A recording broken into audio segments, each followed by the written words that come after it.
again, in both games in the third period, I thought we've played the right way. We're very loose before that. You know, happy that we got the 2 points. It's a tough league to win in.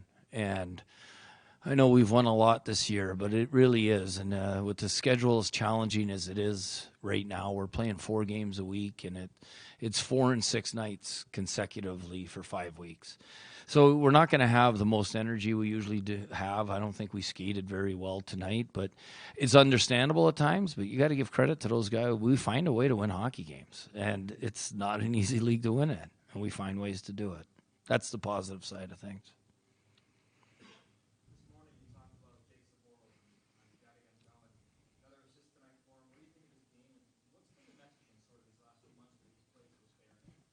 Yeah, I mean, his attitude's been incredible while he wasn't playing a lot. Now it's like, we're going to get you ramped up. We're going to get you some hockey games, and, you need to build your game within the hockey games, and then we're reviewing video with him. Like, Coach Gruden's doing a really good job of bringing him up to speed, and, we're trying to make sure that he maintains being aggressive and assertive when he gets the opportunity to play. And I think he's doing that.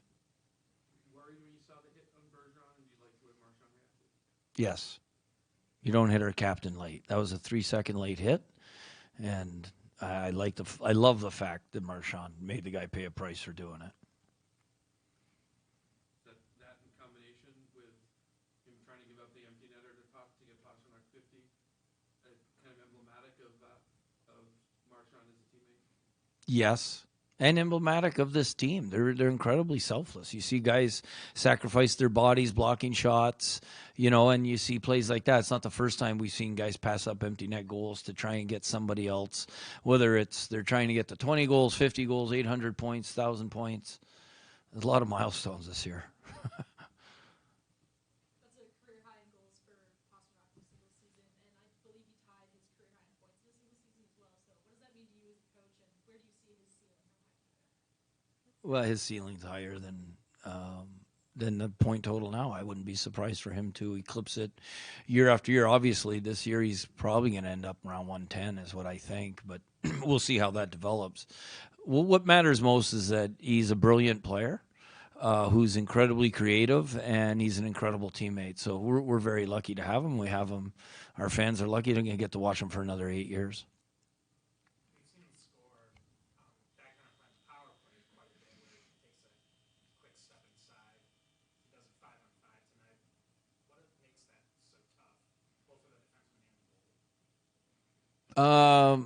What makes it tough is you're expecting a one-timer, then you don't get the one-timer, and then you're expecting, you see a lot of them, he goes high shelf on the glove side, and he does the stutter step. So if you're a goalie, you're anticipating a one-timer, then you're getting back up, trying to be patient, and you're expecting to go glove hand, and he zips it 5-hole.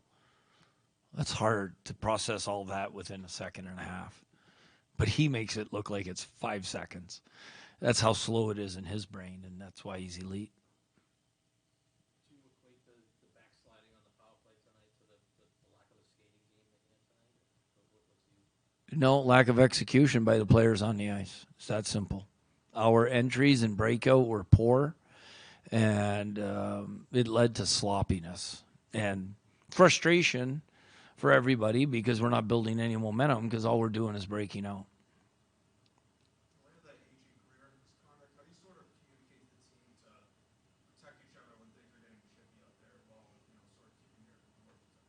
Yeah, well, we talk about playing with emotion, which is great, but not getting emotional. Unfortunately, Greerzy, that his stick rode up. I don't know if it rode up a stick or a shoulder pad, and it cut him. It's something we can learn from in the playoffs because you can't take those kind of penalties in playoffs.